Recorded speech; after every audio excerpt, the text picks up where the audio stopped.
마스크를 끼고서 예배를부터 진행을 합니다. 묵상기도 하면서 하나님께 예배드리겠습니다. 내가 사망의 음침한 골짜기로 다닐지라도 해를 두려워하지 않을 것은 주께서 나와 함께 하시니라. 주의 지팡이와 막대기가 나를 안위하시나이다. 여호와는 나의 목자시니 내가 부족함이 없으리로다. 성부, 성자, 성령, 삼위일체 하나님께 시온과 진정으로 예배드립니다. 온 땅의 큰 어려움이 오래 지속되는 가운데 하나님께서 정하신 시간마다 주의 백성들을 하나님의 전으로 부르시고 또한 각기 처소에서 예배드리게 인도하시니 감사합니다.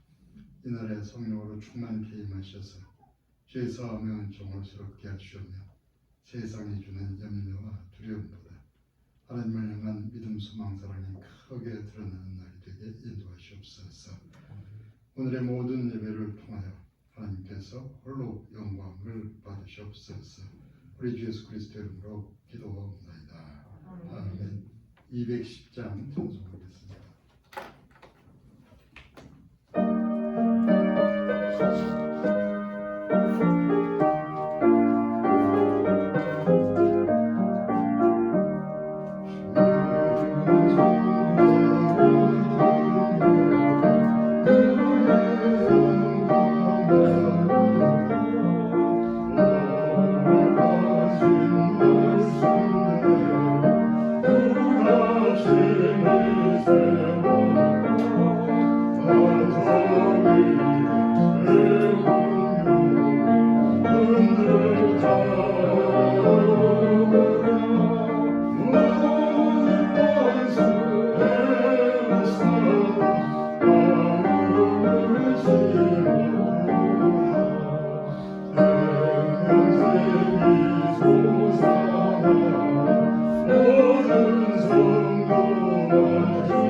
기도문 13번 교독하겠습니다.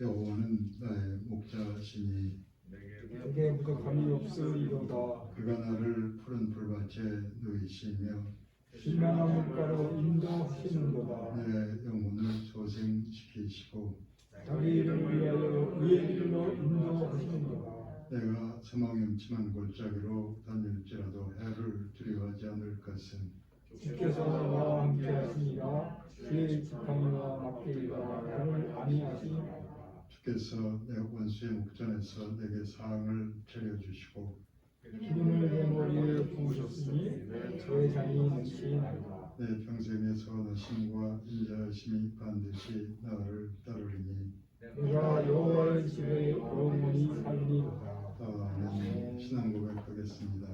나는 전능하신 나라장님 천지의 창조주를 믿습니다. 나는 그의 유일하신 아들 우리 주 예수 그리스도를 믿습니다. 그는 성령 우리 밑에 대하여 동정녀 마리아에게서 나시고 본디오 빌라도에게 고난을 받아 십자가에 못 박혀 죽으시고 장사된 지 사흘 만에 죽은 자 가운데서 다시 살아나셨으며 하늘에 오르시어 전능하신 아버지 하나님 우편에 앉아 계시다가 위로부터 살아있는 자와 죽은 자를 심판하러 오십니다. 나는 성령을 믿으며 거룩한 공회와 성도의 교제와 죄 용서받는 것과 몸의 부활과 영생을 믿습니다. 아멘. 255장 전하겠습니다.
기도하시겠습니다. 아버지 하나님, 오늘도 주의 백성들을 이 주일날 하나님 앞으로 모으셔서 예배드리게 인도하심을 감사드립니다. 아버지 하나님이시여, 하나님께서 택하신 백성을 하나님께로 가까이 이끄실 때 이 땅에는 큰 어두움이 있었고 많은 시련과 연단이 있었습니다. 하나님께서 히브리 백성들을 하나님의 길로 인도하실 때는 오랫동안 종살이를 했었고 많은 어려운 가운데 출애굽의 과정을 거쳐서 광야 40년의 연단의 길을 걸었습니다. 하나님께서 이 시대에도 주의 백성들을 하나님께로 가까이 인도하시려고 저희를 또한 이 시대의 시련 가운데 인도하시는 줄 믿고 감사드리며 예배를 드립니다. 우리가 세상에서 사는 동안에 많은 믿음 없는 죄악 속에 살아갑니다. 그 모든 것을 뒤돌아 뉘우치며 하나님께 사죄하며 용서를 구하며 죄사함의 은총을 받게 인도하시옵소서. 아버지 하나님이시여, 어려움이 오래되는 가운데 사람의 생각과 판단과 많은 적대 감정과 분열과 갈등이 가득한 시대가 됐습니다. 사실 세상 권세의 큰 어둠이 아니면 우리는 서로 미워할 일이 없고 우리가 서로 합력하여서 열심히 살아가는 백성들입니다. 우리 가운데 성령을 임하셔서 마땅히 우리가 생각할 바를 생각하며 마땅히 들을 바를 들으며 마땅히 살아갈 올바른 길로 인도하셨기를 주여 간절히 간구하나이다. 주의 종들에게 지혜의 말씀을 주시고 바른 길을 보게 하시옵소서. 또한 이 시대를 이끌어가는 중요한 위치에 있는 정치 권력자들에게 하나님께서 바른 마음을 주시고 바른 길로 인도하시고 믿음을 주시옵소서. 허탄한 이데올로기에 붙잡혀서 자기 생각을 따라서 온 나라와 민족을 이끌 것이 아니라 공의와 사랑의 하나님께서 어떠한 길을 바라보시는지 먼저 그 방향을 바라보며 뉘우치며 다시금 이끌어가게 인도하시옵소서. 온 땅에서 경제와 사람 살아가는 모든 삶의 분야들을 맡아서 이끌어가는 그들에게 믿음과 지혜와 올바른 마음을 허락하시옵소서. 어려운 시대를 살아가는 저희 자녀들, 어린 생명들을 보호하셔서 이 어두움에도 시들지 아니하며 꺾이지 아니하며 굳건히 일어서서 장차 하나님의 백성으로서 살아갈 수 있도록 인도하시옵소서. 오늘도 주의 종들을 통해서 강단을 통해서 선포되는 말씀을 통해서 성령으로 역사하셔서 새 힘을 주시옵고 우리가 나아갈 믿음, 소망, 사랑의 길을 가르치시옵소서. 우리 주 예수 그리스도 이름으로 기도하옵나이다. 아멘. 시편의 말씀 시편 40편 1절과 2절을 읽어드리겠습니다.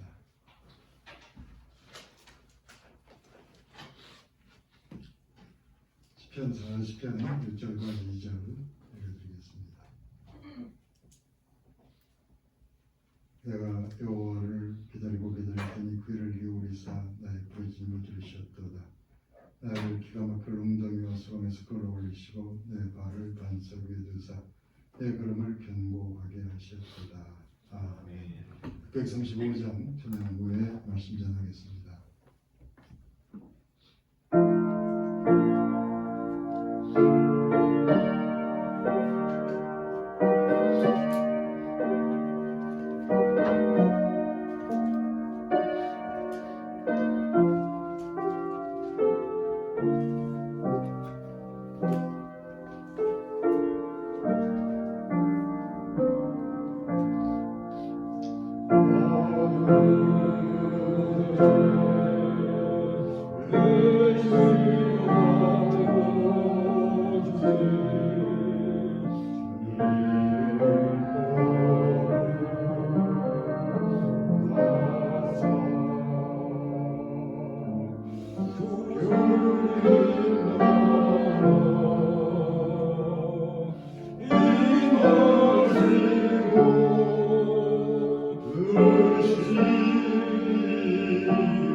고향에 계신 저희 어머님이 연세가 90세인데 저희들 가끔 이런 말씀을 하십니다. 대학 다닐 때나 신학 공부할 때, 또 결혼할 때나 아주 중요한 시기에 저에게 뭘 해준 게 없어서 미안하다는 말씀을 자주 하십니다. 저희 대학이 결국 얼마 없어서 경제적으로 아주 어려워졌기 때문에 그때 형편으로는 학비를 대줄 수가 없었습니다. 결혼을 할 때도 저에게 어떤 줄 형편이 못 됐습니다. 그게 이제 한 40여 년 된 일들인데 그동안은 형편이 많이 달라졌습니다. 저희 형제가 3남매로 넷인데 여기 계신 아버님께서 어떤 자식에게는 고마워하시는 그런 말씀을 자주 하는 편이고 또 어떤 자녀에게는 은근히 서운해하실 때가 있습니다. 어머니께서 서운해하시는 자녀들은 그 어머니 가까이서 살았던 사람들입니다. 집안 살림이 뭐 어려웠다고 해도 어머니 가까이서 비교적 보살핌을 좀 받은 자녀들입니다. 근데 어머니께서 고마워하시는 자녀들은 고향을 일찍 떠나 살았든가 아니면 고생하면서 어렵게 살았던 사람들입니다. 부모 혜택을 조금이라도 더 받은 자식은 어머니를 좀 서운하게 만든 셈이고, 혜택을 덜 받은 자식은 어머니를 오히려 더 소중히 여기는 그런 편입니다. 언뜻 생각하면 혜택을 더 받은 사람이 효도할 듯한데 그게 아니라는 겁니다. 이게 좀 이상하게 생각됩니다. 그걸 어떻게 해석하는 게 옳을 것인가? 많은 고통을 겪으며 살아온 사람이 인생의 소중함을 깨닫게 됩니다. 고난과 역경을 겪으며 살아온 자녀가 인생의 어려움을 아는 것이요, 부모가 어떻게 살아왔을지를 생각하면서 부모를 소중히 여기게 되는 겁니다. 그런 깨달음이 어려운 시대를 살아가는 우리에게도 적용될 듯합니다. 어려운 시대에 교회 모이는 일이나 예배드리는 일이 어려워지면서 우리는 그 교회와 신앙생활의 소중함을 새롭게 깊이 깨달아가게 됩니다. 여러 가지 만남과 모임이 위축되는 점은 안타깝지만 하나님과 교회와 신앙의 소중함을 깨달아간다는 점은 어려운 시대가 우리에게 가져오는 소중한 가르침이라고 생각되는 겁니다. 구약 성경에서 가장 유명한 왕 두 사람을 말해보라면 무심코 다윗과 솔로몬이라고 대답할 듯합니다.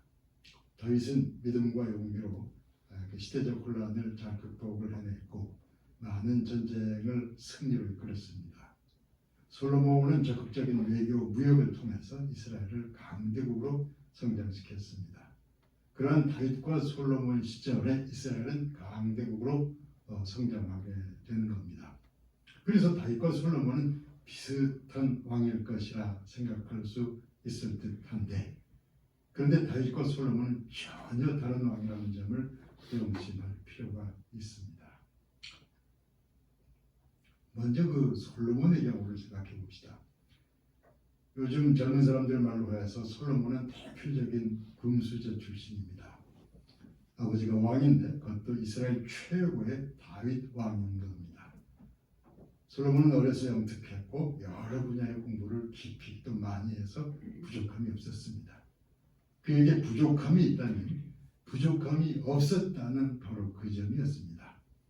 그에게도 어려움이 없진 않았겠지만 주로 좋은 환경에서 성장했다는 그게 문제가 된 듯합니다.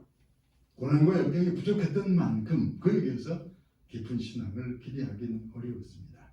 그래서인지 활발한 외교와 무역을 추구하는 동안에 솔로몬은 이방 국가와의 관계를 지나치게 확대해 갑니다.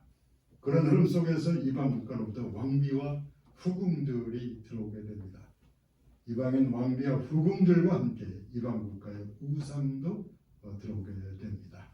그런 흐름 속에서 솔로몬은 하나님을 등진 왕이 되어가는 겁니다. 솔로몬 왕 말년에 그에 대해서 열왕기상 11장 9절은 이렇게 전하고 있습니다. 솔로몬이 마음을 돌려 이스라엘의 하나님 여호와를 떠남으로 여호와께서 그에게 진노하시니라. 그 이방 여인들 때문에, 그 우상들 때문에 솔로몬의 마음이 하나님을 등지고 떠났다는 겁니다. 솔로몬이 하나님을 등지면서 솔로몬에게 반역하는 신하가 나타나기 시작합니다. 이스라엘을 섬겨오던 주변 나라들이 솔로몬에게 대항해서 일어서게 됩니다. 그런 솔로몬 왕을 생각할 때 다윗과 솔로몬은 결코 비슷하지 않다고 말씀드리는 게 옳을 듯합니다. 전도서 12장 12절을 통해서 솔로몬이 이렇게 고백합니다. 많은 책들을 쓰는 것은 끝이 없고 많이 공부하는 것은 몸을 피곤하게 하느니라. 솔로몬은 공부를 많이 했고 책 쓰는 일도 많이 한 듯합니다. 다 좋은 의도를 했겠지만 그런 일 때문에 솔로몬은 하나님과 신앙에 대해서 소홀할 수 있었을 듯합니다. 그 아버지 다윗은 반대였습니다. 다윗이 뭐 어떤 책을 썼다거나 공부를 많이 했다는 기록은 나와 있지 않습니다. 그 대신 다윗은 상당히 많은 신앙의 시편을 써서 성경 한가운데 남겨놓았습니다. 다윗의 많은 시를 잘 들여다보면 크게 두 종류의 내용이 나타납니다. 첫째로 한 나라 왕으로서 하나님께 감사하며 기도하는 내용입니다. 그리고 보다 더 중요한 두 번째 내용은 이런 겁니다. 오랫동안 도피 생활을 했던 도피자로서 하나님의 도우심을 바라는 그런 기도 내용입니다. 이스라엘 왕으로서의 시, 그 절망적인 도피자로서의 시, 그런 두 종류 내용이 그 시편들 중에 많이 나타납니다. 다윗으로 하여금 많은 시편을 쓰게 했던 이유가 바로 그 두 가지일 겁니다. 하나님께서 베들레헴의 목동 다윗을 높이 들어서 왕이 되게 하셨습니다. 그런데 다윗은 목동으로부터 왕이 되어가는 과정에서 억울한 도피 생활을 했고, 왕이 된 다음에도 길고 어려운 도피 생활을 할 때가 있었습니다. 사울 왕의 시기 질투로 인해서 다윗이 오랜 도피 생활을 해야만 했다는 점, 왕이 된 후에는 압살롬의 반역으로 다윗이 절망적인 도피 생활을 했다는 점, 그런 점들을 생각하면 다윗은 솔로몬과는 전혀 다른 사람인 것입니다. 다윗이 그 도피 생활과 관련된 시편 말씀을 몇 가지 소개하려고 합니다. 예배드리면서 처음에 읽어드렸던 시편 23편 4절이 이렇게 전하고 있습니다. 내가 사망의 음침한 골짜기로 다닐지라도 해를 두려워하지 않을 것은 주께서 나와 함께 하시라. 내가 사망의 음침한 골짜기로 다닐지라도, 그 도피자 다윗은 죽음 같은 어두운 골짜기를 수없이 지나가야만 했습니다. 그럴 때마다 다윗은 절망적으로 부르짖으며 기도합니다. 시편 22편의 1절은 이렇게 나타납니다. 내 하나님이여, 내 하나님이여, 어찌 나를 버리셨나이까. 시편 9편의 13절을 통해서 다윗은 이렇게 부르짖습니다. 나를 사망의 문에서 일으키시는 주여. 이제 다 끝난 줄 알았는데 하나님께서는 그 죽음의 위기에서, 사망의 문에서 나를 다시 살렸습니다. 그때 죽음의 문 앞에서 다시 나를 살리셨던 하나님이시여, 지금 죽음의 위기에 처한 나를 구하시옵소서. 많은 시편들에는 그 다윗의 그 도피 생활의 그 내용, 그 기억이 담겨 있는 겁니다. 그러니까 시편을 통해서 나타난 다윗의 정체성은 크게 두 가지가 됩니다. 왕인 다윗, 그리고 도피자 다윗, 그 두 가지 정체성을 통해서 하나님과 깊은 관계를 맺어간 것이 다윗의 신앙 인생이 되는 것입니다. 기나긴 도피 생활과 이후에 그를 왕으로 높이신 하나님께 대하여 다윗은 시편 71편 19절을 통해서 이렇게 찬양합니다. 우리에게 여러 가지 심한 고난을 보이신 주께서 우리를 다시 살리시며 땅 깊은 곳에서 다시 이끌어 올리시리이다. 지금은 내가 땅 깊은 곳에, 어둡고 낮은 곳에 버려진 듯이 놓여 있지만 하나님께서 나를 다시 이끌어 올리실 것이라는 믿음을 고백하며 찬양하는 겁니다. 하나님께서 기뻐하시는 왕인 다윗, 절망적인 어둠 속에 버려진 그 도피자 다윗, 그렇게 극에서 극으로 올라가고 내려오는 동안에 다윗은 최고의 신앙 시인으로서 온 세상에 알려져 온 겁니다. 요즘 러시아에선 푸틴 대통령이 좀 특별한 법을 추진 중이라고 합니다. 대통령 시절에 어떤 잘못을 했어도 책임을 묻지 말아야 한다는 그 전직 대통령에 대한 평생 면책 특권이라는 법을 만들려고 하는 중입니다. 지금은 최고 권력자인데 조금 있으면 범죄자요 도피자가 될 거라는 사실을 잘 알기 때문에 그런 법을 만들려고 애쓰는 겁니다. 법이라는 게 본래 범죄를 심판하거나 예방하기 위해 만들어지는 것인데 현재 그들의 법은 범죄를 심판하지 않기 위해서 만들어지고 있는 셈입니다. 많은 범죄를 저지르며 살아온 세상 권력자들은 그 러시아처럼 그런 법을 만드는 것 외에는 길이 없을 것이라고 생각합니다. 그런데 시간이 흐르면 그런 법을 만든 권력자는 더 큰 범죄자가 되고 맙니다. 그가 저지른 그 범죄와 아울러서 이상한 법을 만든 우스꽝스러운 범죄자로 세상 역사에 길이 남게 되는 겁니다. 그렇다면 그런 세상 권력자들에겐 더 이상 살아날 길이 없는 것인가? 범죄를 저지른 권력자도 살아날 길이 있다는 걸 보여준 왕이 바로 다윗입니다. 이제 다윗과 회개에 대한 말씀을 드리면서 시간에 결론을 짓고자 합니다. 창세기로부터 요한계시록까지 성경 전체가 66권이고 또 한글 성경 그 페이지를 따지면 대략 1720페이지쯤 되는 분량입니다.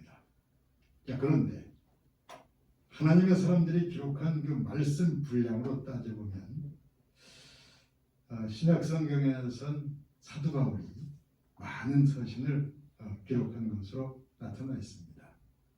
근데 기록된 글의 분량으로 따지면 누가복음과 사도행전을 기록한 그 누가의 분량이 오히려 더 많은 듯이 보이기도 합니다. 구약 성경에서는 모세오경을 기록한 모세 분량이 단연코 많습니다. 그리고 많은 시편을 기록한 위대한 신앙시인 다윗을 말씀드릴 수 있습니다. 신약에서의 사도 바울이나 누가 그리고 구약에서의 모세나 다윗 모두 훌륭한 하나님의 종들이요 하나님의 말씀과 관련해서 위대한 말씀의 종들입니다. 그런데 하나님의 말씀과 관련해서 훌륭한 일을 했던 그만큼 그들에게서 돌아서는 일이 회개하는 일이 일어났었다는 게 중요합니다. 누가복음과 사도행전을 기록한 누가는 본래 이방인입니다. 기독교 선교 초기에 예수 그리스도를 향해서 돌아선 이방인이 누가인 겁니다. 누가의 회심 과정에 대한 말씀이 성경에 자세히 나오진 않았습니다. 근데 그가 기록한 누가복음과 사도행전에는 많은 회심 이야기들이 나옵니다. 특히 누가의 스승이면서 동역자였던 사도 바울의 회심 이야기가 자세히 소개됩니다. 누가복음과 사도행전은 이방인의 회심을 추구했던 말씀이기도 합니다. 이제 사도 바울을 생각해 봅시다. 회심과 관련해서 성경에 가장 구체적으로 소개된 것이 사도 바울의 회심 이야기입니다. 그리스도의 제자들을 핍박하던 저편으로부터 부활의 그리스도를 향해서 돌아선 성경적 회심이 대표적 인물이 사도 바울인 것입니다.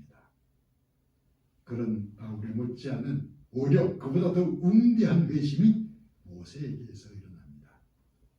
애굽의 왕족 모세가 어느 날 갑자기 살인자요 도피자가 되면서 인간이 생각하기 어려운 고통스러운 웅대한 회심의 드라마가 시작됩니다. 한 인간 모세가 돌아서는 긴 과정을 통해서 온 세상이 새로운 방향을 바로 보게 되는 그 시대적인 회심이 일어나게 되는 겁니다. 하나님을 향하여 돌아서는 회심의 과정에서 바라볼 때 모세는 가장 길고도 고통스러운 그 회심의 과정을 겪은 인물이요. 그런 의미에서 위대한 회심의 인물이라고 생각되는 겁니다. 그러면 이제 다윗과 시편에 대한 말씀을 드리면서 이 시간을 마치려고 합니다. 젊은 시절에 어떻게든 신앙인이 되어보겠다고 제가 애쓰던 때가 있었습니다. 이런저런 범죄를 고백하고 회개하면서 내 마음에 성령께서 임하시기를 열심히 기도하면서 기다렸습니다. 그런 식의 열심히 암송하던 말씀이 그 시편, 다윗의 시편 40편입니다. 내가 여호와를 기다리고 기다렸더니 귀를 기울이사 나의 부르짖음을 들으셨도다. 나를 기가 막힐 웅덩이와 수렁에서 끌어올리사 내 발을 반석 위에 두사 내 걸음을 견고하게 하셨도다. 그 젊은 시절의 어두운 욕망과 방황으로부터 어떻게든 신앙의 길로 돌아서려고 그 시편을 수시로 암송하면서 하나님의 용서를, 죄사함을 기다리고 있었습니다. 그러던 어느 금요일인가 그 대학원 실험실에서 밤늦게까지 뭔가 하다가 학교를 빠져나와서 가까운 교회를 찾았는데 마치 그 금요일 심야 기도회였습니다. 기도회를 인도하던 목사님이 말씀을 전하시는데 그때 본문이 시편 40편이었습니다. 내가 여호와를 기다리고 기다렸더니 귀를 기울이사 나의 부르짖음을 들으셨도다. 그 본문 말씀을 듣고 설교 듣는 동안에 저는 하나님께서 나의 기도에 응답하셨다는 믿음을 가질 수 있었습니다. 그렇게 해서 돌아서고 또 돌아서는 과정을 거치면서 이 시간까지 오게 된 겁니다. 열심히 회개하던 다윗은 자신의 범죄로 인해서 깊은 운동이 그때 빠져 있었습니다. 시편 말씀을 암송하면서 열심히 회심하려고 했던 그 젊은 시절의 저도 그 방황에, 절망의 수렁에 깊이 빠져 있었습니다. 내가 여호와를 기다리고 기다렸더니 귀를 기울이사 나를 기가 막힐 웅덩이와 수렁에서 건지셨도다. 하나님께서 그 하나님을 향해 돌아서려고 했던 다윗에게 응답하셔서 그를 기가 막힐 웅덩이와 수렁에서 건져내신 겁니다. 회심 이전에는, 돌아서기 전에는 이것저것 다 무력경한 생각됩니다. 수치스러운 나의 길을 사람들에게 알게 하는 그것도 염려가 됩니다. 그렇지만 일단 하나님을 향해 돌아서면 그런 거 하나도 문제가 되지 않습니다. 돌아선 사람들에게는 하나님과 함께 앞으로 가는 일만, 새롭게 시작하는 일만 주어지게 되는 겁니다. 아멘. 여러분들에게서, 그리고 이 나라 모든 분야에서 하나님을 향해서 돌아서는 일들이 일어나게 되기를 기원합니다. 아멘. 깊은 웅덩이와 수렁에서 끌어올리시는 하나님의 손길이 여러분들과 이 나라 위에 임하기를 예수 그리스도 이름으로 축원합니다. 아멘. 기도하겠습니다. 아버지 하나님, 많은 교회 백성들이 이 나라가 하나님의 손길을 기다립니다. 내가 여호와를 기다리고 기다렸더니 귀를 기울이사 우리를 다 끌어올리신 것처럼 이 백성, 이 나라를 깊은 수렁에서 또 이 시대를 깊은 웅덩이에서 건지시옵소서. 그래야 감사, 찬송을 받으시옵소서. 우리 주 예수 그리스도 이름으로 기도하옵나이다. 아멘. 274장 찬양하겠습니다. 주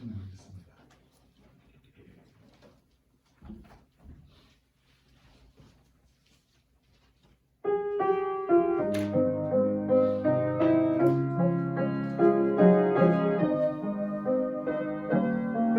그리스도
들으신 위해서 기도합니다. 아버지 하나님께 예배를 드리며 성도들이 마음을 모아서 드리는 모든 예물을 기쁘게 받으시옵소서. 선하신 뜻을 따라서 쓰임을 받게 하시옵고 귀한 열매들로 돌아오게 인도하시옵소서. 어려운 시대에도 죄 백성들의 삶을 보살피셔서 하나님께 나올 때는 자원하는 감사의 마음으로 드리게 하시옵고 어려운 시대에도 주변을 돌아보아서 믿음의 선행을 잘 감당하게 하시옵소서. 예수님의 이름으로 기도하옵나이다.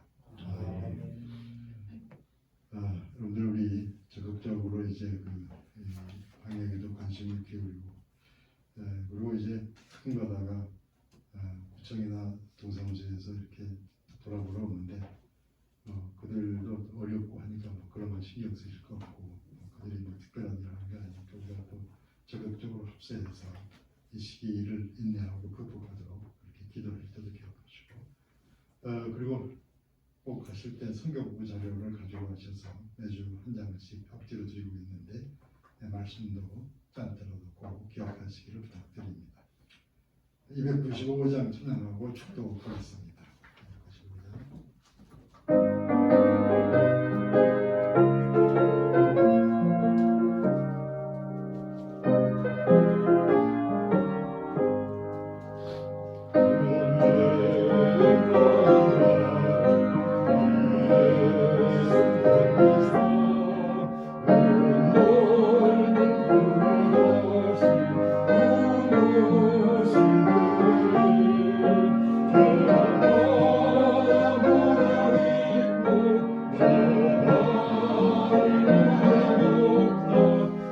295장.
하나님의 손길을 간절히 기다리며 이 시대의 어려움들을 믿음으로 극복해 나가는 하나님의 백성들 모두의 머리 위에 이제부터 영원까지 함께 하옵시기를 간절히 축원하옵나이다.